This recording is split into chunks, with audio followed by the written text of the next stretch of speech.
मेरी एक कविता मनाओ सारे। मनाओ सारे, मनाओ सारे कि कोई दर्द खंजर बनकर सीने में गड़ जाए। मनाओ सारे कि कोई दर्द खंजर बनकर सीने में गड़ जाए, और वो खंजर तुम तो क्या किसी के निकाले भी ना निकल पाए। तब तो मजा आएगा ना जीने में, किसी कोने में बैठकर रोने में, सबसे छुपाकर अपने जख्मों को सीने में, अपने आंसुओं की बारिश में खुद को भिगोने में। तभी तो तेरी खुद से मुलाकात होगी, तभी तो तेरी कमजोरियों पर विजय की शुरुआत होगी। मनाओ सारे कि कोई दर्द अतीत बनकर कील की तरह दिमाग में गड़ जाए, हर कोई याद पल पल तुम्हें पागल कर जाए।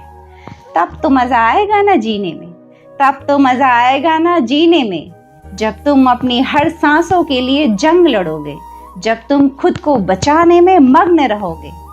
तभी तो तू जिंदगी को समझ पाएगा, तभी तो तू आने वाले हर दुख को दिल खोल कर अपनाएगा। मनाओ सारे कि कोई दर्द ऐसा मिले जो हमारी अंतरात्मा को हिला दे, जो इस हृदय को चकनाचूर बना दे। तभी तो मजा आएगा ना जीने में, तभी तो मजा आएगा ना जीने में, जब तुम अपने जख्मों की आहों को खुद में सिमटाओगे, जब मदद के नाम पर तुम अपना हाथ लोगों के सामने फैलाओगे। तभी तो तुम लोगों का असली चेहरा देख पाओगे, तभी तो तुम इस भौतिक जगत से ऊपर उठ पाओगे। मनाओ सारे कि कोई दर्द पहाड़ बनकर इस छाती पर चढ़ जाए, और कोई तुम्हें बर्बाद करने की जिद पर अड़ जाए। तभी तो मजा आएगा ना जीने में, तभी तो मजा आएगा ना जीने में, जब तुम खुद को फौलाद बनाओगे, जब तुम हर जीत के लिए खुद को जीत तोड़ भगाओगे। तभी तो तुम इस जीवन के सीमित दायरे को पार कर पाओगे, तभी तो तुम कभी मौत से ना घबराओगे। Thank you so much. आप सब ने अपना कीमती वक्त देकर मेरी इस कविता को सुना, और मुझे उम्मीद है मेरी कविता आप सभी को बहुत अच्छी लगी होगी। और जो भी मेरे चैनल पर नए हो, वो मेरे वीडियो के ठीक नीचे जो है कि रेड कलर का सब्सक्राइब बटन है, फॉलो बटन, बेल आइकॉन दबा दीजिए, ताकि मेरा हर नया वीडियो आप तक आसानी से पहुंच सके और मैं आप सबके दिलों तक भी आसानी से पहुंच सकूं।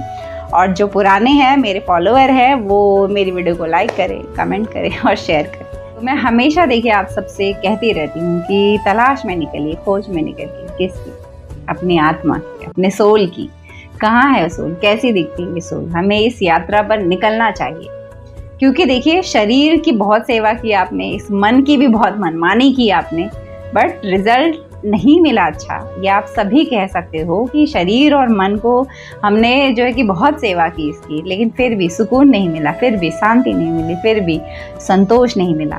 तो शरीर और मन की सेवा करके अगर आपको लग रहा है कि मुझे स्टिल लाइफ में कुछ है जो नहीं मिला है, जो आप पाना चाहते हो, तो ऑब्वियसली वो मिसिंग पार्ट आपके जीवन का है, आपकी सोल से आपका कनेक्शन, आपकी आत्मा से आपका जुड़ाव।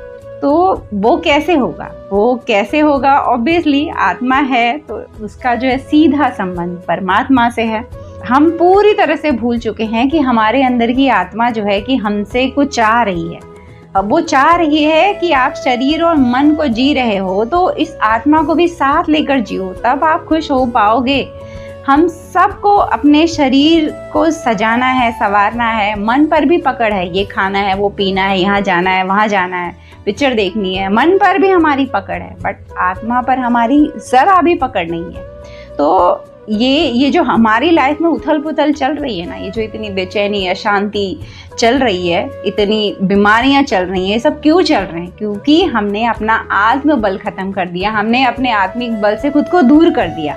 तो देखिए आपको एक एग्जाम्पल के जरिए मैं समझाती हूँ। आप जो शरीर लिए हैं तो उसमें क्या कहेंगे? आपके मेरे शरीर में बहुत बल है, यही कहेंगे। अब इसी वाक्य को मैं थोड़ा सा बदल कर कहती हूँ कि मेरे पास बहुत आत्मबल है। अब आप खुद सोच कर बताइए कि मेरे पास बल है और मेरे पास आत्मबल है, इस दो वाक्य में फर्क क्या है? बहुत फर्क है। आत्मबल की बात करो यानी आप गहराई में, डीपली, बहुत गहराई में आपने जो है कि बल को प्राप्त करा है, ठीक है, अपने अंदर जाकर आपने एक बल को प्राप्त करा है, वो है आपका आत्मबल। जैसे ही आप अपनी आत्मा के करीब जाओगे, उसको समझने की कोशिश करने लगोगे, वैसे ही आपके अंदर एक बहुत बड़ा चेंजेस आएगा। आपका आत्मबल, आपका आत्मविश्वास, आपका जो है कि अंतर्मंथन शक्ति बढ़ जाएगी, आपकी जो है कि आत्मबोध होने लगेगा, आपको आत्मज्ञान होने लगेगा। तो ये सब बहुत बड़े बड़े ज्ञान हैं। आप शरीर से जुड़कर जो है कि डिग्रियां ले सकते हो। ये शरीर जो है ना आपको पीएचडी करवा सकती है, उससे भी बड़ी बड़ी डिग्रियां होंगी तो वो भी दिलवा सकती है, बट वो डिग्री आपको जो है कि पीस नहीं दे सकती। वो डिग्री जो है कि आपको मानसिक शांति नहीं दे सकती।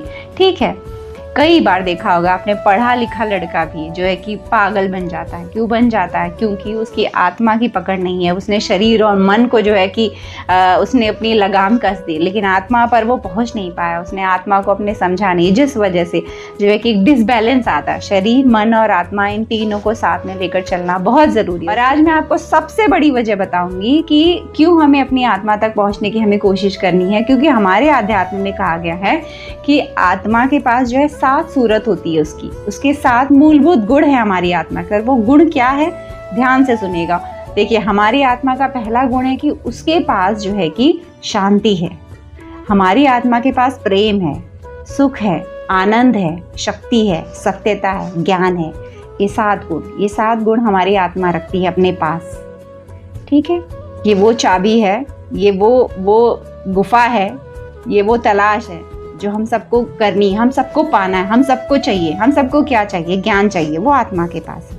आत्मज्ञान आत्मा के पास है। हम सबको शक्ति चाहिए, आत्मबल हमारी आत्मा के पास है। हम सबको जो है कि शांति चाहिए, आत्म शांति हमारे आत्मा के पास ही। आपने सबसे प्रेम की तलाश की, इस जगत में नहीं मिला, लेकिन आत्मा के पास पहुंचेंगे तो वो प्रेम भी मिलेगा आपको, वो सुख भी मिलेगा, वो जो है कि आनंद भी मिलेगा आपको। तो जो आपकी तलाश है वो हमारी आत्मा लेकर बैठी है। वो सारे सुख, चैन, सुकून वो हमारी आत्मा लेकर बैठी है शरीर में। तो अगर आप उसको नहीं ढूंढते हो, उस तक नहीं पहुंचते हो, तो यूं समझिए आपका जीवन व्यर्थ गया। अगर आपने इस पैसों में सुख ढूंढा और ढूंढते ढूंढते थक नहीं गए, तो धिक्कार है आपके जीवन पर। मैं बहुत कठोर शब्दों में ये कह रही हूँ कि हम एक्चुअली हमारी लाइफ को वेस्ट कर रहे हैं। हम एक्चुअली अपने जीवन के समय को बर्बाद कर रहे हैं, ये पैसों की दौड़ में खुद को भगाकर। ठीक है, ये जो असली जो आपकी लाइफ की तलाश है ना, वो है हमारी सोल से खुद को कनेक्ट करना। ये है हमारे जीवन का सार, कि अपने आप को अपनी सोल से जोड़े और उस सोल को परमात्मा से जोड़े। इससे ज़्यादा हमारे जीवन का लक्ष्य और उद्देश्य कुछ नहीं है। आप करते रहिए जो कर रहे हैं, लेकिन अंदर से एक तलाश जुटाइए कि नहीं ध्यान करना है, नहीं भगवान का नाम लेना है, नहीं पूछना है, नहीं खाने का हर कबर उनको पूछना है, नहीं पानी पीने से पहले भगवान को याद करना है, अपनी कमाई को जेब में रखने से पहले भगवान को याद करना है। तो अपनी डेली की पूरी जो रूटीन है उन सब में ऐड कर दीजिए परमेश्वर को। फिर देखिए आपका अपनी आत्मा से कनेक्शन अपने आप होने लगेगा। ये कोई बहुत बड़ा काम नहीं है, थोड़ा सा चेंजेस लाना है। आप जो है कि अपने परिवार को देख रहे हो, आप अपने शरीर को देख रहे हो, आप अपने मन की भी सुन रहे हो, तो फिर आत्मा कहाँ गई? उसकी भी तो सुनिए ना। उसके लिए करना क्या है आपको? जो कुछ भी कर रहे हैं वो सब जो है कि अपनी आत्मा को, अपने परमेश्वर को समर्पित करके करिए। जो भी कार्य किया आपने वो समर्पित करिए। जैसे मैं ये वीडियो बना रही हूँ, तो एंड में ये खत्म होगा जब वीडियो, वो समर्पित उनके चरणों में, कि ये जो है कि मेरी तरफ से पहल थी, लोगों को जो है कि आत्मा से, उनकी आत्मा से जोड़ने की कोशिश थी। तो ये थी मेरी बातें आज के इस टॉपिक पर। और अगर आप सबके भी कुछ सवाल हो तो मुझे कमेंट करिए और बताइए। और चलती हूँ एक और नए वीडियो में, आप सबसे मेरी मुलाकात रहेगी। तब तक उससे दोस्ती बनाए रखिए। किससे? इससे।